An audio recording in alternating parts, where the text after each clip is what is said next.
Ayun, ito yung pang GY6 na Lihua na regulator rectifier. Yan.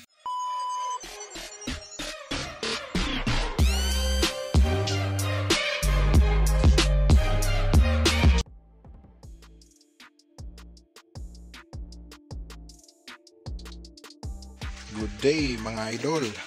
Magpapalit tayo ngayon ng regulator rectifier ng pang GY6. Ito. Bali yung nakakabit sa motor ko ngayon is yung pang Rossi na regulator rectifier. Yung tinatawag nilang 4+1 o yung may hiling. Bali yung pinagkaiba lang nung na yon, regulator rectifier dito is walang kulay black yon. Yung andun lang is dalawang red, pero yung isang red may lining na white, pero yung lining na yellow ba yun? Ayun. Yung stock kasi natin is tawag ito, overcharge. Ganito yung lalagyan ng pang Rossi na nabili ko, pero sample na lang to kasi tinapon ko na yung nilagyan nun.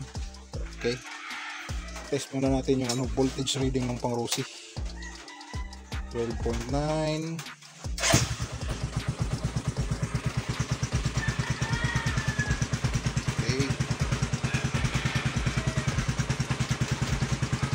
Okay, 13.8. on natin yung ilaw. 13 volts, 12.9. Pero yung gamit kong ilaw is offside, 35 watts, 32 watts ba yun. On natin yung mini driving light. Ayan, pag-drop na yung voltage.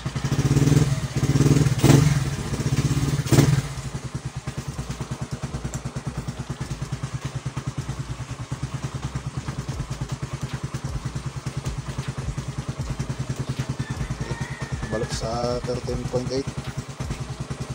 Pinakataas na reading nung ko, ang pang Rossi na rectifier is 14 volts. Sagad sa 14 volts pag patay yung ilaw. Kagaya niya 13.9. Okay. Convert na natin. Madali lang naman yung wiring nito. Ayan. Ito yung sinasabi ko sa inyong yung ginamit kong pang Rossi na regulator rectifier, yung tinatawag nilang 4+1, yung may hiling red na may lining na kulay white. Yan. Okay, ayan, ipupulwid ko din yan yung Raider ko. Ayun, ito yung pang GY6 na Lihua na regulator rectifier. Yan, Lihua. Tapos ito naman yung pang Rossi na regulator rectifier, SM ang brand. Ayan, kita yan. Ito yung stock na socket ng LS135, saka yung wiring nya nakahinang yan. Tapos ito yung sa GY6, yung socket nya tinanggal ko na kasi yung pin pwede naman maggamit directly dun sa yung socket. Bali ang babaguhin na lang is ito tatanggalin, tapos yan isusuksok na lang.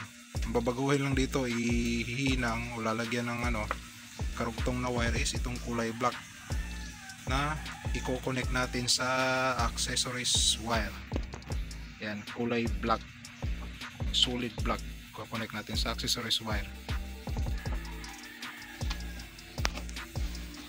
Lang to, para lang to sa sa mga nagtitipid, kasi medyo may kamahalan din tong stock na rectifier, nasa 1,000 plus, 1 to 1,1 depende sa seller.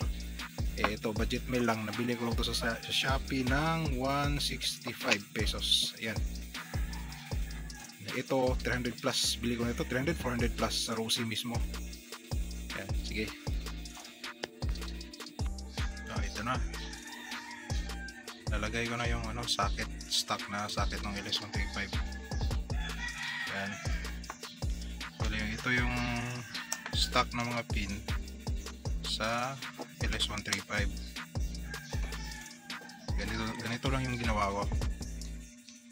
Bali dito sa taas Yan, dito yung dalawa, yung kulay yellow at kulay white.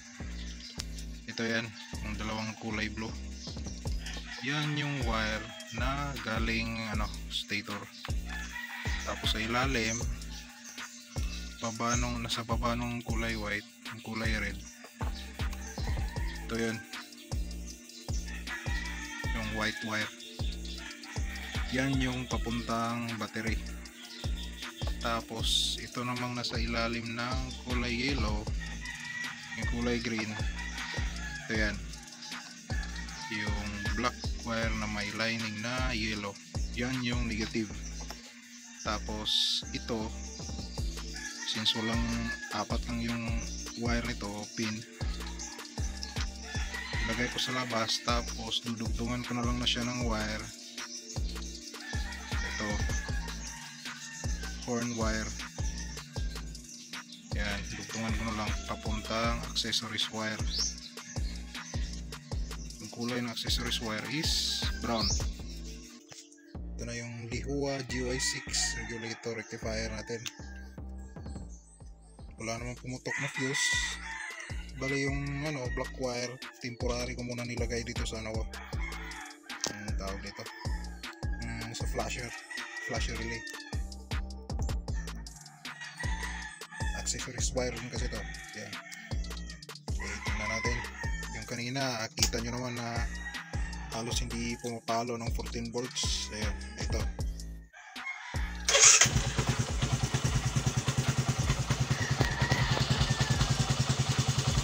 14.7.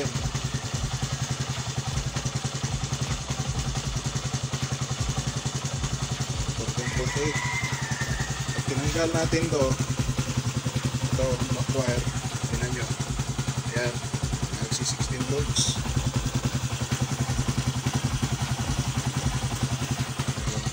Like 14.9, 14.8. Sa pagkakalam ko kasi yung black wire is voltage controller para hindi mag-overcharge. Ayan, fix natin to. Okay.